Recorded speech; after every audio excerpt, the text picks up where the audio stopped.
Brought to you by ZX Cough Syrup. XZ नहीं, doctor का भरोसेमंद ZX। ZX का असरदार आरामदायक फॉर्मूला खांसी पे काम शुरू करे सिर्फ 15 मिनट में।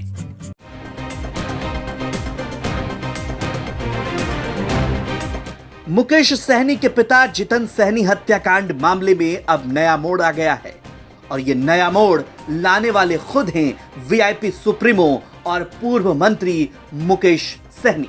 मुकेश सहनी ने उस बात से इनकार किया है जो बात पुलिस कह रही है। जी हां, पुलिस ने इस हत्याकांड में शामिल मुख्य अभियुक्त काजिम अंसारी को गिरफ्तार कर लिया और पुलिस ने यह कहा कि काजिम अंसारी ने मुकेश सहनी के पिता से सूद पर पैसे लिए थे और काजिम अंसारी ने अपना गुनाह भी कबूल कर लिया।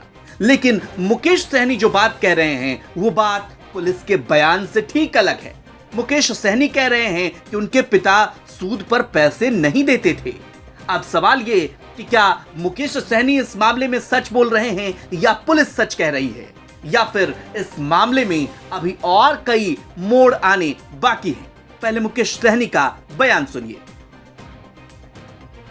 आपको गांव लेवल पे, ग्रामीण लेवल पे आपको जानकारी प्राप्त करना चाहिए। क्या क्या जितन सहनी क्या गांव में लाखों करोड़ों रुपया किसी को ब्याज पे दे रहा है? अगर नहीं दे रहा है तो फिर आप किस तरीके से आप ऐसा एलिगेशन लगा रहे हैं? उनके कहने से आपने उससे ही पूछना चाहिए कि आपने 1.5 लाख रुपया लिया, किस लिए लिया? तो वो बताते कि मैं अपनी बेटी के शादी के लिए लिया। तो किसी के बेटी के शादी के लिए अगर मदद करना कोई गुनाह है क्या? और जो पुराने लोग होते हैं वो अपने हिसाब से पेपर पर क्या, उस पर पेपर पे हमने कोई किसी का साइन भी हमने नहीं देखा है। उसमें 4% का जिक्र है। इतने में तो बैंक पैसा नहीं देते हैं। बैंक भी 16% 18% पे पैसा देते हैं ब्याज पे। अब वो 4% है, क्या है नहीं है, खैर वो तो बात की बात है। अब बात ये नहीं कि पैसा क्या ब्याज पे दिया ये नहीं दिया, इसकी तो बात ही नहीं हो रहा। सवाल है कि हत्या किसने किया। आपने 10 तारीख को पहले सीसीटीवी फुटेज 12-15 लड़के लोगों को गेट पे आपने देखा है, तो वो क्या है उनके बारे में भी खुलासा करना चाहिए। तो मुझे लगता है कि जल्दीबाजी में सब कर रहे हैं। हम आग्रह करते हैं, हम पुनः कह रहे हैं कि हम जो जांच हो रहा है उस पर मुझे कोई डाउट नहीं है। जल्दीबाजी न करें, पूरा तथ्य के साथ राज्य के जनता के बीच में ये सब चीज़ आना चाहिए। एज ए मैं बिहार का लीडर हूँ और हम उम्मीद करते हैं कि जो भी चीज़ें हो सही हो, आनंद फानंद में कुछ भी ना हो।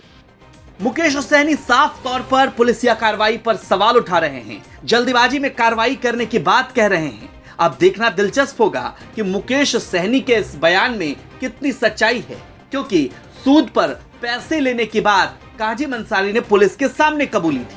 आपको पूरा मामला बताते हैं। 16 जुलाई को मुकेश सहनी के पिता की हत्या कर दी गई।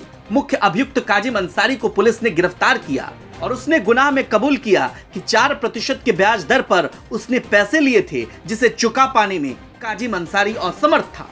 अब सवाल ये कि मुकेश सहनी जब ये सवाल उठा रहे हैं तो पुलिस क्या इस पहलू पर दोबारा जांच करेगी और इस मामले में अन्य आरोपियों की गिरफ्तारी होने के बाद क्या कोई और बड़ा खुलासा हो सकता है? ये देखना बेहद दिलचस्प होगा। ब्यूरो रिपोर्ट, बिहार तक।